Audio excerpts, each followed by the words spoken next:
Сәлем достар. Біз бүгін мынандай бабочка жасайтын боламыз, көбелек. Бұл кез келген кофталар болсын, мынандай повязка болсын, шапка болсын, кез келген тоқыма бұйымдарға осылай украшение әдемі болып көріну үшін осылай тігіп қойсаңыздар болады. Мен қазір енді осы повязкаға осы көбелекті тігемін. Мен бір жағынан мына жеріне де біреу қойғым келіп тұр. Қазір осы көбелекті қалай жасалу керек екенін көрсететін боламын. Қараңыздар, ортасына кез келген моншақтарды, болмаса мынандай клеймен, мына жерде мен көрсетейін деп жапсырып қоймадым.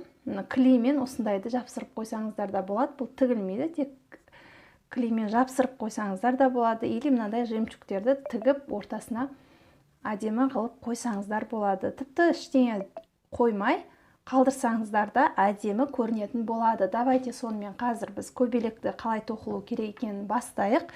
Ол үшін видеоны соңына дейін қараңыздар. Ең бірінші біз кез келген жіп аламыз. Мен қазір осы мына түстегі жіпті алдым. Ол үшін бізде алдыңғы сабақтарда жалпы бар. Қалай осылай кругты қалай тоқу керек екені, осылай круг қып аламыз. Дәл мен сияқты видеодағыдай жасап отырсаңыздар, егер бірінші тоқып жатқан болсаңыздар. Осылай. Бір тоқып аламыз, одан кейін тағы да бір тоқып алайық. Сонда кругымыз бекітіліп тұратын болады мына. Сосын мына кругты, мына кішкентай жіпті тартып, кішірейтіп алсаңыздар болады ыңғайлы болу үшін. Ары қарай біз көбелекті тоқып бастау үшін 8 ауа ілмегін іліп аламыз. 2, 3, 4, 5, 6, 7, 8, 9, 8. 8 ілмек іліп алдық ауа ілмегін. Енді 1, 2, 3. Мына тұрған 3-ші ілмекке бір столбик без накида тоқимыз. Мына осылай. Накидсіз осылай ілмек тоқып аламыз. Бұл бізде көбелектің мынандай пико деп айтылады. Бұны мынандай болып, үшкір болып шығып тұру үшін жасалынған. Оны қазір тоқу барысында түсінесіздер. Осылай тоқып аламыз. Ары қарай 3 накидпен, мен осының алдындағы сабақта сіздерге накидпен, накидсіз полустолбик деген сабақты өткен болатынмын, Сол сабақтан көріп алсаңыздар болады. Қалай накидпен тоқу керек, қалай полустолбик тоқу керек, қалай накидсіз тоқу керек деген сияқты. Сол сабақты қарасаңыздар болады. Болмаса осы сабақтың астына мен ссылка тастап кетемін, соны ашып қарасаңыздар да болады. Ары қарай біз накид дегенді сіздер уже білесіздер, осылай бір іліп аламыз. Бұл накидпен тоқудың 1, 2, 3 накидта ілуге болатынын, мысалы, қазір мен сіздерге көрсететін боламын. Бір накид ілінді, екінші накид тағы ілеміз, үшінші накид. Біз сонда 3 накид іліп аламыз. Өзі мына жерде бір ілмек тұр. Тағы 3 накид іліп аласыздар да, мына кругқа тоқимыз ары қарай. Мына жұмыс жібін іліп аласыздар. Сөйтіп жаңағы бір накидті бірінші тоқып аласыздар. Одан кейін екінші накидті тоқимыз. Мына. Одан кейін үшінші накидті тоқимыз. Және мына соңғы 2 ілмекті тоқимыз. Одан кейін тағы да 1, 2, 3 накидпен тағы да бір тоқып аламыз. Яғни 2 рет тоқылу керек мына кругқа. 2 рет 3 накидпен. 1 накид, 2 накид, 3 накид. Одан кейін 2 ілмекті біріктіріп іліп аламыз. Ары қарай бізде мына жерде 2 ілмек 3 накидпен тоқыдық. 2 рет, Енді 2 накидпен 2 рет тоқимыз. Қайтадан осы кругқа тоқимыз барлығын.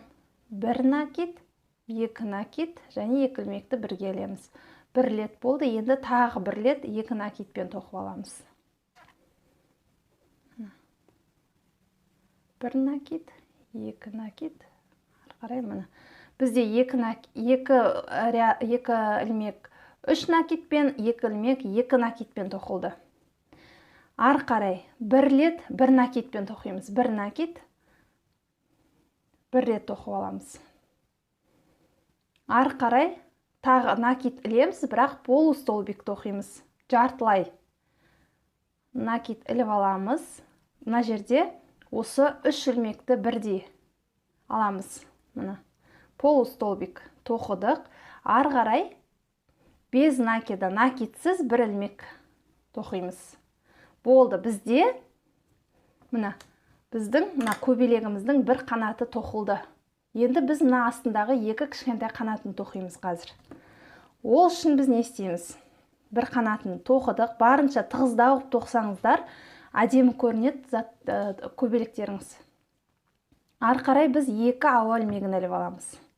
Мына воздушная петля деп айтады ғой, 2 ауа ілмегін іліп аламыз. Сосын 1 накитпен 1 ілмек ілеміз мына жерге. 1 столбик с накидом. Біреу іліп аламыз. Одан кейін 2 накитпен 2 рет тоқып аламыз. Мына 1 накит, 2 накит. Ары қарай. Бұл 1 ілмек кетті 2 накитпен, енді 2 накитпен 2-ші ілмекті тоқимыз. 1 накит, 2 накит. Ары қарай тоқимыз. Ары қарай 1 накитпен 1 ілмек тоқимыз. 2 ауа ілмегін тоқимыз. Сосын ары қарай столбик без накида, накитсіз 1 ілмек тоқып аламыз. Енді біз мына қанатының біреуін тоқыдық астындағы, енді екіншісін дәл осылай тоқисыздар. Бірінші тоққан кезде асықпай отырып қарасаңыздар, жалпы оп-оңай. Мынаны қалай тоқыдық, дәл осылай тоқимыз. Яғни ең бірінші 2 ауа ілмегін тоқып аламыз. 1 рет с накидом, накитпен 1 ілмек тоқып аламыз. Одан кейін 2 накитпен 2 рет тоқимыз. 1 накит, 2 накит. Тағы да 2 накит аламыз да 2-ші ілмекті тоқимыз. 1 накит, 2 накит кетті. Ары қарай, бұлай. Ары қарай 1 накитпен 1 рет тоқимыз.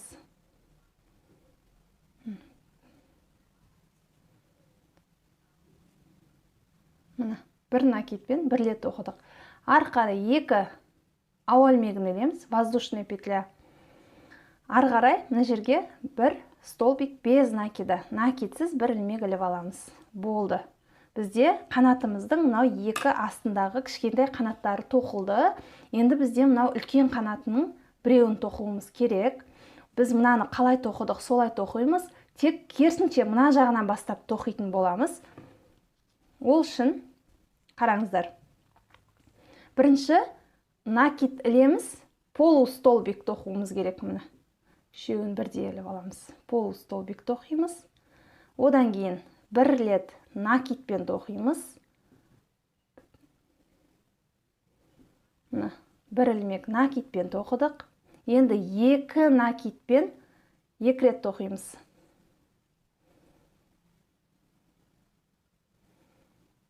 Біреу кетті, тағы 2 накитпен 2-ші ілмекті тоқимыз.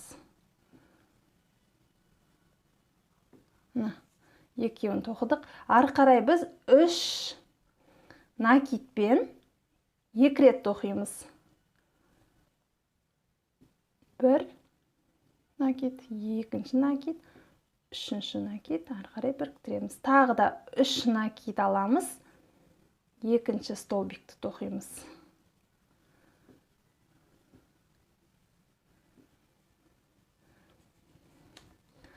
Ары қарай светім өшіп қалды. Ары қарай біз мынандай пиконы, яғни көбелектің мынандай қанатының ұшын тоқуымыз керек. Ол үшін 3 ауа ілмегін тоқимыз. 3 ауа ілмегін, және мынау 3-ші ілмекке, яғни бірінші іліп алған ілмек бар ғой, ауа ілмегі, сол біріншісіне апарып бір воздушный без накида бір ілмек тоқып аламыз былай. Болды. Ар қарай 5 ауа ілмегін тоқимыз. 2, 3, 4, 5. Енді осы кругтың мына жеріне апарып без накида бір ілмек тоқимыз. Мына біздің көбелегіміз аяқталды. Мынаны сәл тартасыздар да.